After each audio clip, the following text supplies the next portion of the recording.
किसको जानना या किससे दोस्ती करना सबसे ज़्यादा बेनिफिशियल होता है? पॉलिटिशियन, बिजनेसमैन कि ब्यूरोक्रेट्स, कि IAS IPS ऑफिसर्स? ये जो आप बता रहे हैं ये किसके संदर्भ में है? एक वकील के संदर्भ में है? नो, एक क्लाइंट के संदर्भ में। हाँ. कि जहाँ पे जो इंसान नॉर्मल है, एक सिटीजन है, अगर उसको आगे बढ़ना है लाइफ में या बचना है सारी चीज़ों से या कभी कुछ भी, क्योंकि अगर वो कुछ करता है और खुदा ना खास्ता उसके हो जाता है, तो कौन ज़्यादा चांसेस है बचा सकता है उसे? जो पॉलिटिशियन पावर में है वो आपकी टॉप बिलिंग टिकट है, क्योंकि वो जो है पूरा सिस्टम हिलाने का जो है समाधान रखता है। IPS IAS ऑफिसर से भी ऊपर? उसके सामने IPS ऑफिसर क्या है? जो इन्वेस्टिगेटिंग तो वही है, वही रखेगा। जो ऊपर से ऑर्डर आएगा वो IPS चेंज नहीं कर सकता ना, वो उसको हाथ भी नहीं लगा पाएगा। सो यू फील कि अगर आप एक स्टेट के चीफ मिनिस्टर से फ्रेंड हो तो it's one of the most important? Yes. या आप नेशनल लेवल पे अगर आप कैबिनेट से फ्रेंडशिप है? बिल्कुल, क्योंकि जो हमारा सिस्टम चलता है उसमें ये अभी भी एक बहुत बड़ा फैक्टर है। हालांकि इससे सोसाइटी जिद्दोजहद कर रही है, बट ये आज भी होता है, रियलिटी इसकी होता है। और रियलिटी तो है।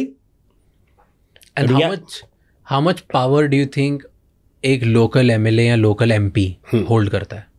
लोकल MLA जो है जी, जो अपनी कॉन्स्टिट्यूएंसी में है वहां पर अच्छा खासा पावर रखता है। An MP? और मेंबर पार्लियामेंट उतना ही पावर रखता है जितना आगे उसका कोई काम करने वाला है। मतलब फॉर एग्जाम्पल, आप एक लोकसभा क्षेत्र से एक MP हैं, आपने कोई काम कराना है, तो अगर आप वो काम होम मिनिस्टर के लेवल पे कहने से होगा तभी होगा, आपके कहने से नहीं होगा। तो MP कैसे ज़्यादा पावर नहीं होता ना? MLA क्या तो भी उसका पावर होता है, उसका एक नीचे कनेक्ट होता है, उसकी जो है कि भी इंटरैक्शन बड़ी ज़बरदस्त होती है उसकी कॉन्स्टिट्यूएंसी में। उसकी कॉन्स्टिट्यूएंसी में वो बहुत बड़ा शेर है। लोकसभा वाला नहीं है। लोकसभा वाला जो है अगर इम्पोर्टेंट है और साहब फिर उसका ऊपर कोई कनेक्ट है तो उसने ऊपर से कोई काम करवा लिया, मिनिस्ट्री लेवल पे उसकी फ्रेंडशिप होनी। हाँ बिल्कुल, तो ये वहां से आदेश निकलेंगे तो कुछ भी होगा। मैं आपको एक एग्जाम्पल बताता हूँ, जो दिल्ली एक्साइज स्कैम है जिसमें अरविंद केजरीवाल बंद है, इस पूरे स्कैम में I am the first lawyer to be engaged and blocked. मैं इसमें एंगेज हुआ जब CBI की FIR भी नहीं हुई। किसके? मैं एक क्लाइंट के लिए हुआ, एक क्लाइंट के लिए मैं हुआ, लेकिन इस केस में आप देखेंगे एक बहुत बड़ी चीज सामने नजर आ रही है। इसमें क्या हुआ कि साहब मुल्जिमों में से ही कुछ आदमी जो है वो गवाह बन गए। तो उनको पार्डन किसने दिया? वो पार्डन जो है कि साहब कि भाई जी चलो जी आपको छोड़ देते हैं, आप बाकी लोगों के खिलाफ गवाही दो। कल मैंने एक ट्विटर पे ऐसा ट्वीट भी किया क्योंकि एडिशनल सॉलिसिटर जनरल ने केजरीवाल की जो बेल हुई और उसकी जो हाई कोर्ट में उसको चुनौती हुई, उसमें उन्होंने एक बात कही कि साहब art of investigation is to give a lollipop to a person so that he makes some statement against another accused। मैंने ये लिखा कि साहब art of investigation is not to give a lollipop. Investigation की जिम्मेदारी या जो उसका हुनर है वो एक मुल्जिम को लॉलीपॉप देने का नहीं है कि दूसरे मुल्जिम के खिलाफ आप बयान दो, लेकिन आपने आर्कियोलॉजिस्ट की तरह काम करना है, लेयर्स ऑफ एविडेंस आपने ब्रश करने हैं सच्चाई की खोज में, और जब सच्चाई आपको मिले तब आप अपना कंक्लूजन ड्रॉ करें। अभी हमारी प्रॉब्लम जो सबसे बड़ी है, खासकर फेडरल लॉ इन्वेस्टिगेटिंग एजेंसी जैसे CBI ED वगैरह हो गए, यहां पर कंक्लूजन पहले तय होता है, यहां पर कंक्लूजन पहले तय होता है मान लिया और उसके इर्द गिर्द एविडेंस बनाई जाती है। आपने पहले ही तय कर दिया कि आपने कंक्लूजन लास्ट में ड्रॉ करना था, आपने पहले कंक्लूजन तय कर लिया, इसके इर्द गिर्द आप जो है अब एक स्वेटर की तरह आप एविडेंस बुनाते हो।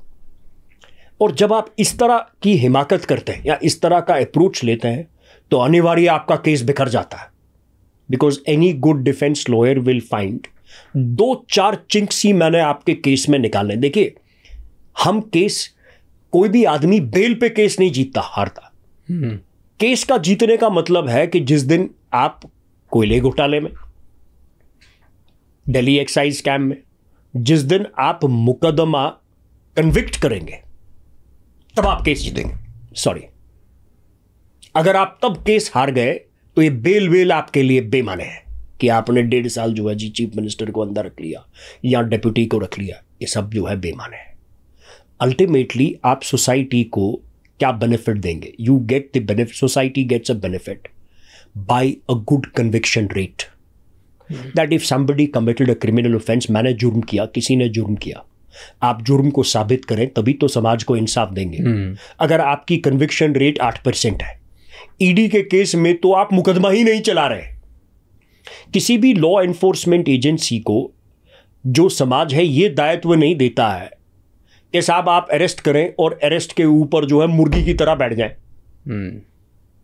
और कुंडली मार लें।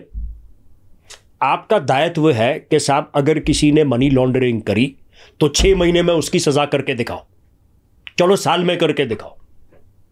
आप पे 8,000 मुकदमे हैं, ट्रायल आपके टोटल, आपके पास आज तक केवल 24 ट्रायल है, 24 ट्रायल्स एट द बेस्ट।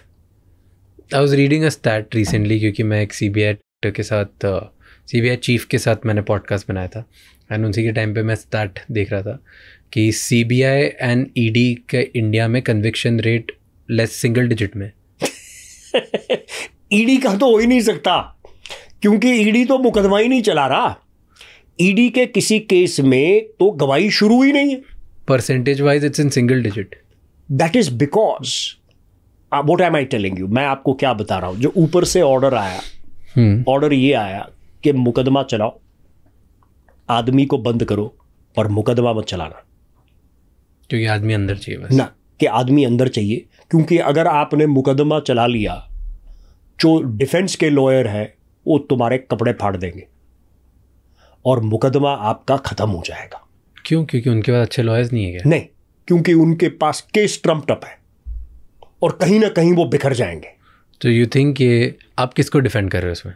मैं इसमें जो है एक कंपनी है और उसका डायरेक्टर है Amandeep Singh Dhal, Brinco sales, one of the India's largest importers of foreign alcohol. मेरा क्लाइंट बंद है। ओके। और इंतहाई उसके ऊपर कुछ केस नहीं। और उनका केस क्या है कि वो केजरीवाल गवर्नमेंट से मिलके ये करते हैं। केस इन्होंने बनाया है कंस्पिरेसी का, जिसमें पॉलिटिशियंस थे आम आदमी पार्टी के, और साहब जो है ये साउथ इंडिया जो हैदराबाद के लोग हैं, के कविता रेड्डी जो बंद है, she also comes from a political family, और कुछ बिजनेस मैग्नेट्स थे जैसे श्री औरबिंदो फार्मा जो शरत रेड्डी की, अब शरत रेड्डी जो है वो पहले इस केस में किंग पिन था, आज वो मुलजिम, पहले मुलजिम था आज गवाह है, और 100 करोड़ इलेक्टोरल बॉन्ड ले लिए, कुछ पहले कुछ बाद में, तो कुछ पहले कुछ बाद में। तो जो मेन ब्राइब गिवर है दिल्ली एक्साइज स्कैम में, ईडी के मुताबिक जो मेन ब्राइब गिवर है वो अब गवाह है। तो आप क्या इंसाफ करा रहे हैं? तो समाज को इसलिए जो है, जो ये कई बार, क्योंकि ये ऑनगोइंग केस है, इस पे मैं ज्यादा बात नहीं करता, लेकिन जो मैं फॉलो कर, क्योंकि मैं खुद इसके अंदर बहस कर रहा हूं।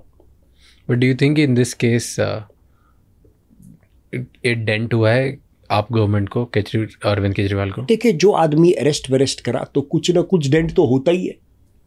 पॉलिटिकली आपको इमेज वाइज तो कुछ ना कुछ डेंट हो गया। अगर आप ऑटो रिक्शा पे भी जाएंगे, larger sentiment of public sympathy का है कि अग्रेशन का है? नहीं, देखिए, जो दिल्ली के अंदर है उसमें जो केजरीवाल की, जो अगर आप प्योर पॉलिटिक्स की बात करें तो उसका जो जनरल इंप्रेशन है कि साहब इसने दिल्ली के लिए अच्छा काम किया, दैट इज देयर। हाँ, वो तो है।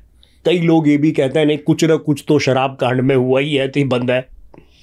पर do you think again he will come? Well, why not? Maybe he will, maybe I not. But I can tell you that the sentiment is कि लोग मानते हैं कि हाँ उसने दिल्ली के लिए अच्छा काम किया। बिल्कुल। जो केस है वो कुछ भी नहीं है, हवा में केस है। तो निकल जाएंगे वहां से। केस तो चला लो, केस चलाने की हिम्मत कहाँ है आपको? So tell me कि do you think कि a lot of governments जो फॉर्म होती है वो ये जो सेंट्रल एजेंसीज हैं लाइक ईडी एंड सीबीआई, इन सब का पावर को बहुत मिसयूज करती हैं? पहले इतना नहीं था, Really? अब जबरदस्त है। Really? यस, पहले जो है पहले तो इमरजेंसी वगैरह हो जाती थी। वो इमरजेंसी तो एक बड़ा अलग सा एक एग्जाम्पल था, लेकिन जो अगर आप देखेंगे जी भाई 80s का जो दशक था, 90s का जो दशक था, उसमें जो लॉ एनफोर्समेंट एजेंसीज पे पॉलिटिकल इन्फिल्ट्रेशन थी वो इस लेवल की नहीं थी। क्योंकि आज आप पहली बार देख रहे हैं कि भाई जी 2-3 चीफ मिनिस्टर अंदर, 2-3 जो है कि डिप्टी चीफ मिनिस्टर अंदर। और ये आपको मैं बात बता देता हूं कि जो शराब का काम है ऑल ओवर इंडिया, वो शुरू से उसके अंदर कुछ ना कुछ चीजें जो हैं वो पॉलिटिशियंस के लिए होती है। The alcohol industry is always there to provide some funding to political parties. ये कई जगह जैसे मैंने खुद देखा है कि अगर 100 रुपए निकल गए तो 30 रुपए तो पॉलिटिशियंस के होते ही होते हैं। अब वो कैसे पहुंचे, ऐसे पहुंचे, वो उनकी बात है, but that is the reality. अगर ऐसे और भी बहुत इंसाइटफुल शॉर्ट्स और क्लिप्स देखनी है तो इस चैनल को सब्सक्राइब कर लो।